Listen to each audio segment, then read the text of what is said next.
श्री राम से रावण ने कौन सी विचित्र दक्षिणा मांगी। एक अद्भुत भाव विभोर करने वाला प्रसंग। जय श्री राम दोस्तों। रावण केवल शिव भक्त, विद्वान एवं वीर ही नहीं, अति मानववादी भी था। उसे भविष्य का पता था। वह जानता था कि श्री राम से जीत पाना उसके लिए असंभव है। जब श्री राम ने खरदूषण का सहज ही वध कर दिया, तब तुलसीकृत मानस में भी रावण के मन भाव लिखे हैं। खरदूषण मुँह संबलवंता, तिन्ही को मरही बिनु भगवंता। भगवान श्री राम ने रामेश्वरम में जब शिवलिंग की स्थापना की, तब आचार्य के लिए रावण को निमंत्रित किया था। रावण ने उस निमंत्रण को स्वीकार किया और उस अनुष्ठान का आचार्य बना। रावण त्रिकाल ज्ञाता था। उसे पता था कि उसकी मृत्यु सिर्फ श्री राम के हाथों लिखी है और श्री राम से कुछ भी दक्षिणा मांग सकता था। लेकिन क्या आप जानते हैं कि उसने क्या विचित्र दक्षिणा मांगी होगी? आइए जानते हैं इस लेख में। रावण केवल शिव भक्त, विद्वान एवं वीर ही नहीं था, बल्कि उसे भविष्य का भी पता था। वह जानता था कि राम से जीत पाना उसके लिए असंभव था। जामवंत जी को आचार्य का निमंत्रण देने के लिए लंका भेजा गया। जामवंत जी दीर्घ आकार थे। आकार में वे कुंभकर्ण से तनिक ही छोटे थे। इस बार राम ने बुद्ध, प्रबुद्ध, भयानक और बृहद आकार जामवंत को भेजा है। पहले हनुमान, फिर अंगद और अब जामवंत। यह भयानक समाचार विद्युत वेग की भांति पूरे नगर में फैल गया। इस घबराहट से सबके हृदय की धड़कनें लगभग बैठ सी गई। निश्चित रूप से जामवंत देखने में हनुमान और अंगद से अधिक ही भयावह थे। सागर सेतु, लंका का मार्ग प्रायः सुनसान मिला। कहीं कहीं पर कोई मिला भी तो वे मारे डर के बिना पूछे ही राजपथ की ओर संकेत कर देते थे। बोलने का किसी में साहस नहीं था। प्रहरी भी हाथ जोड़कर मार्ग दिखा रहे थे। इस प्रकार जामवंत को किसी से कुछ पूछना नहीं पड़ा। यह समाचार द्वारपाल ने लगभग दौड़कर रावण तक पहुंचाया। स्वयं रावण उन्हें राज दरबार तक लेने आए। रावण को अभिवादन का उपक्रम करते देख जामवंत ने मुस्कुराते हुए कहा कि मैं अभिनंदन का पात्र नहीं हूँ, मैं बनवासी राम का दूत बनकर आया हूँ। उन्होंने आपको सादर प्रणाम कहा है। रावण ने सविनय कहा, आप हमारे पितामह के भाई हैं, इस नाते आप हमारे पूज्य हैं। आप कृपया आसन ग्रहण करें। यदि आप मेरा निवेदन स्वीकार कर लेंगे, तभी संभवतः मैं भी आपका संदेश सावधानी से सुन सकूंगा। मुझे कोई आपत्ति नहीं। उन्होंने आसन ग्रहण किया। रावण ने भी अपना आस्थान ग्रहण किया। तदुपरांत जामवंत ने पुनः सुनाया कि बनवासी राम ने आपको प्रणाम कहा है। वे सागर सेतु निर्माण के उपरांत अब यथाशीघ्र महेश्वर विग्रह की स्थापना करना चाहते हैं। इस अनुष्ठान को संपन्न कराने के लिए उन्होंने ब्राह्मण, वेदों के ज्ञाता और शिव भक्त रावण को आचार्य पद पर वरण करने की इच्छा प्रकट की है। मैं उनकी ओर से आपको आमंत्रित करने आया हूँ। इसके उपरांत रावण ने मुस्कान भरे स्वर में पूछ ही लिया कि क्या राम द्वारा महेश्वर विग्रह स्थापना लंका विजय की कामना से किया जा रहा है? बिल्कुल ठीक। श्री राम की महेश्वर के चरणों में पूर्ण भक्ति है। रावण आंख टरते हुए गुड़ाया, अत्यंत घृष्टा, नितांत निर्लज। लंकेश्वर ऐसा प्रस्ताव कभी भी स्वीकार नहीं करेंगे। तुम्हें किसने मध्यस्थता करने को कहा? लंकेश ने कठोर स्वर में फटकार दिया। जीवन में प्रथम बार किसी ने रावण को ब्राह्मण माना है और आचार्य बनने योग्य जाना है। क्या रावण इतना अधिक मूर्ख कहलाना चाहेगा कि वह भारतवर्ष के प्रथम प्रशंसित महर्षि पुलस्त के सगे भाई महर्षि वशिष्ठ के यजमान का आमंत्रण और अपने आराध्य की स्थापना हेतु आचार्य पद अस्वीकार कर दिया? लेकिन हाँ, यह जांच तो नितांत आवश्यक है ही। जब बनवासी राम ने इतना बड़ा आचार्य पद पर पदस्थ होने हेतु आमंत्रित किया है, तब वह भी यजमान पद हेतु उचित अधिकारी है भी अथवा नहीं? जामवंत जी, आप जानते ही हैं कि त्रिभुवन विजय आपने इस शत्रु की लंकापुरी में आप पधारे हैं। यदि हम आपको यहाँ बंदी बना लें और आपको यहाँ से लौटने ना दें तो आप क्या करेंगे? जामवंत खुलकर हंसे। मुझे निरुद्ध करने की शक्ति समस्त लंका के दानवों के संयुक्त प्रयास में नहीं है, किंतु मुझे किसी भी प्रकार की कोई विद्वता प्रकट करने की ना तो अनुमति है और न ही आवश्यकता।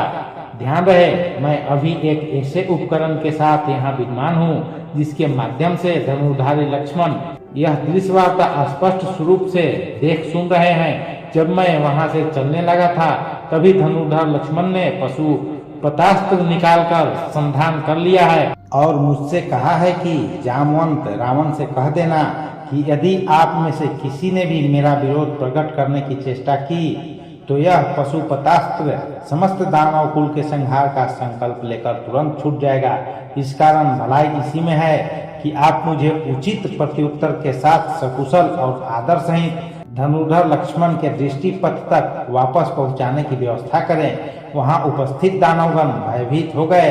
प्रहस्त का शरीर पसीने से लथपथ हो गया। लंकेश तक कांप उठे। पाशुपतास्त्र महेश्वर का यह अमोघ अस्त्र तो सृष्टि में एक साथ 2 धनुर्धर प्रयोग ही नहीं कर सकते। अब भले ही वह रावण मेघनाथ के पास में भी हो, जब लक्ष्मण ने उसे संधान स्थिति में ला ही दिया है तब स्वयं भगवान शिव भी अब उसे उठा नहीं सकते। उसका तो कोई प्रतिकार है ही नहीं। रावण ने अपने आप को संभाल कर कहा, आप पधारे यजमान, उचित अधिकारी हैं। उसे अपने दूत को संरक्षण देना आता है। राम से कहेगा कि मैंने उसका आचार्य स्वीकार किया। जामवंत को विदा करने के तत्काल उपरांत लंकेश ने सेवकों को आवश्यक सामग्री संग्रह करने हेतु आदेश दिया और स्वयं अशोक वाटिका पहुंचे। जो आवश्यक उपकरण यजमान उपलब्ध न कर सके उसे जुटाना आचार्य का परम कर्तव्य होता है।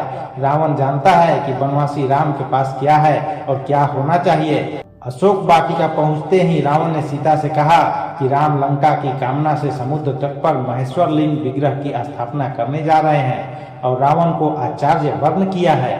यजमान का अनुष्ठान पूर्ण हो, यह दायित्व आचार्य का भी होता है। तुम्हें विदित है कि अर्धांगिनी के बिना गृहस्थ के सभी अनुष्ठान अपूर्ण रहते हैं। विमान आ रहा है, उस पर बैठ जाना। ध्यान रहे कि तुम वहां भी रावण के अधीन ही रहोगी। अनुष्ठान समापन उपरांत यहाँ आने के लिए विमान पर पुनः बैठ जाना। स्वामी का आचार्य अर्थात स्वयं का आचार्य यह जानकी जी ने दोनों हाथ जोड़कर मस्तक झुका दिया। स्वस्थ कंठ से सौभाग्यवती भव कहते हुए रावण ने दोनों हाथ उठाकर भरपूर आशीर्वाद दिया। सीता और अन्य आवश्यक उपकरण सहित रावण आकाश मार्ग से समुद्र तट पर उतरा। आदेश मिलने पर आना कहकर सीता को उसने विमान में ही छोड़ा और स्वयं राम के सम्मुख पहुंचा। जामवंत से संदेश पाकर भाई मित्र और सेना सहित श्री राम स्वागत सत्कार हेतु पहले से ही तत्पर थे। सम्मुख होते ही वनवासी राम सुग्रीव ही नहीं विभीषण की भी उसने उपेक्षा कर दी, जैसे वे वहां हो ही नहीं। भूमि शोधन के उपरांत रावण आचार्य ने कहा कि यजमान अर्धांगिनी कहाँ है, उन्हें यथा स्थान आसन दे। श्री राम ने मस्तक झुकाते हुए हाथ जोड़कर अत्यंत विनम्र स्वर से प्रार्थना की कि यदि यजमान अगर असमर्थ हो तो योग आचार्य सर्वोत्कृष्ट विकल्प के अभाव में अन्य समकक्ष विकल्प से भी तो अनुष्ठान संपादन करा सकते हैं। तब रावण आचार्य ने कहा, किंतु अन्य विकल्प के अभाव में ऐसा संभव है, प्रमुख विकल्प के अभाव में नहीं। यदि तुम अविवाहित विदुर अथवा परित्यक्ता होते तो संभव था। इन सब के अतिरिक्त तुम सन्यासी भी नहीं हो और पत्नीहीन वानप्रस्थ का भी तुमने व्रत नहीं लिया है। इन परिस्थितियों में पत्नी रहित अनुष्ठान तुम कैसे कर सकते हो? श्री राम ने मुस्कुराते हुए कहा, इसका कोई उपाय है आचार्य? रावण आचार्य ने कहा, अवश्य, लेकिन आचार्य आवश्यक साधन उपकरण अनुष्ठान उपरांत वापस ले जाते हैं। स्वीकार हो तो किसी को भेज दो। सागर सन्निकट पुष्पक विमान में यजमान पत्नी विराजमान है। श्री राम ने हाथ जोड़कर मस्तक झुकाते हुए मौन भाव से इस सर्वश्रेष्ठ युक्ति को स्वीकार किया। श्री राम के आदेश के परिपालन में विभीषण मंत्रियों सहित पुष्पक विमान तक गए और सीता सहित लौटे। यजमान आचार्य के इस आदेश का वैदेही ने पालन किया। गणपति पूजन, कलश स्थापना और नवग्रह पूजन उपरांत आचार्य ने पूछा, लिंग विग्रह यजमान ने निवेदन किया कि उसे लेने गत रात्रि के प्रथम प्रहर से पवन पुत्र कैलाश गए हुए हैं, अभी तक लौटे नहीं हैं, आते ही होंगे।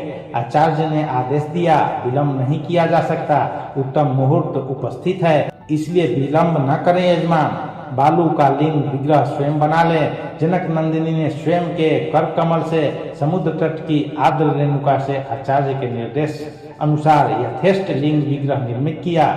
यजमान द्वारा रेणुका का आधार पीठ बनाया गया। श्री सीताराम ने वही महेश्वर लिंग विग्रह स्थापित किया। आचार्य ने परिपूर्ण विधि विधान के साथ अनुष्ठान संपन्न कराया। अब आती है बारी आचार्य की दक्षिणा की। श्री राम ने पूछा, आपकी दक्षिणा आचार्य? पुनः एक बार सभी को चौंका दिया आचार्य के शब्दों ने। रावण आचार्य ने कहा, घबराओ नहीं यजमान, स्वर्णपुरी के स्वामी की दक्षिणा संपत्ति नहीं हो सकती। आचार्य जानते हैं कि उनका यजमान वर्तमान में वनवासी है, लेकिन फिर भी राम अपने आचार्य की जो भी मांग हो उसे पूर्ण करने की प्रतिज्ञा करते हैं। रावण ने कहा, आचार्य जब मृत्यु शैया ग्रहण करें तब यजमान सम्मुख उपस्थित रहे। आचार्य ने अपनी दक्षिणा मांगी। ऐसा ही होगा आचार्य, यजमान ने वचन दिया और समय आने पर निभाया भी। रघुकुल रीति सदा चली आई, प्राण जाए पर वचन न जाए। यह दृश्य वार्ता देखकर सुनकर सभा में उपस्थित समस्त जन समुदाय के नैना अभिराम प्रेम अश्रु जल से भर गए। सभी ने एक साथ एक स्वर से सच्ची श्रद्धा के साथ इस अद्भुत आचार्य को प्रणाम किया। रावण जैसे भविष्य दृष्टा ने जो दक्षिणा मांगी, उससे बड़ी दक्षिणा क्या हो सकती थी। जो रावण यज्ञ कार्य पूरा करने हेतु राम की बंदी पत्नी को शत्रु के समक्ष प्रस्तुत कर सकता है, वह राम से लौट जाने की दक्षिणा कैसे मांग सकता है। बहुत कुछ हो सकता था। काश प्रभु राम को वनवास न होता, काश माता सीता बन न जाती, किंतु यह धरती तो है ही पाप भुगतने वालों के लिए, और जो यहाँ आया है उसे अपने पाप भुगतने होंगे। और इसलिए रावण जैसा पापी लंका का स्वामी तो हो सकता है, लेकिन देवलोक का नहीं। वह तपस्वी रावण जिसे मिला था ब्रह्मा से विद्युता और अमरता का वरदान, जिसने शिव भक्ति से पाया शक्ति का वरदान, चारों वेदों का ज्ञाता, ज्योतिष का पारंगत, अपने घर की वास्तु शांति हेतु आचार्य रूप में जिसे भगवान शंकर ने किया आमंत्रित, शिव भक्त रावण रामेश्वरम में शिवलिंग पूजा हेतु अपने शत्रु प्रभु राम का जिसने स्वीकार किया निमंत्रण, आयुर्वेद, रसायन और कई प्रकार की जानकारी, विधियां, अस्त्र शास्त्र तथा मंत्र की सिद्धियां, शिव तांडव स्तोत्र का महान कवि, अग्निबाण ब्रह्मास्त्र ही नहीं, जिसे देखते ही दरबार में राम भक्त हनुमान भी एक बार मुग्ध हो बोल उठे थे, राक्षस राजस सर्व लक्षण युक्त, काश रामानुज लक्ष्मण ने शूर्पणखा की नाक न काटी होती। काश रावण के मन में शूर्पणखा के प्रति अगाध प्रेम न होता। अगर बदला लेने के लिए शूर्पणखा ने रावण को न उकसाया होता तो रावण के मन में सीता हरण का ख्याल कभी न आया होता। इस तरह रावण में अधर्म बलवान न होता तो देवलोक का भी स्वामी रावण ही होता। रामेश्वरम देवस्थान में लिखा हुआ है कि इस ज्योतिर्लिंग की स्थापना श्री राम ने रावण द्वारा करवाई थी। वाल्मीकि रामायण और तुलसीकृत रामायण में इस कथा का वर्णन नहीं है, पर तमिल भाषा में लिखी महर्षि कम्बन की रामावतार की यह कथा है। तमिल में रामायण को रामावतारम के रूप में जाना जाता है, जिसे तमिल कवि कम्बन ने 12वीं शताब्दी के दौरान लिखा था। यह कथा हमें बहुत कुछ सिखाती है।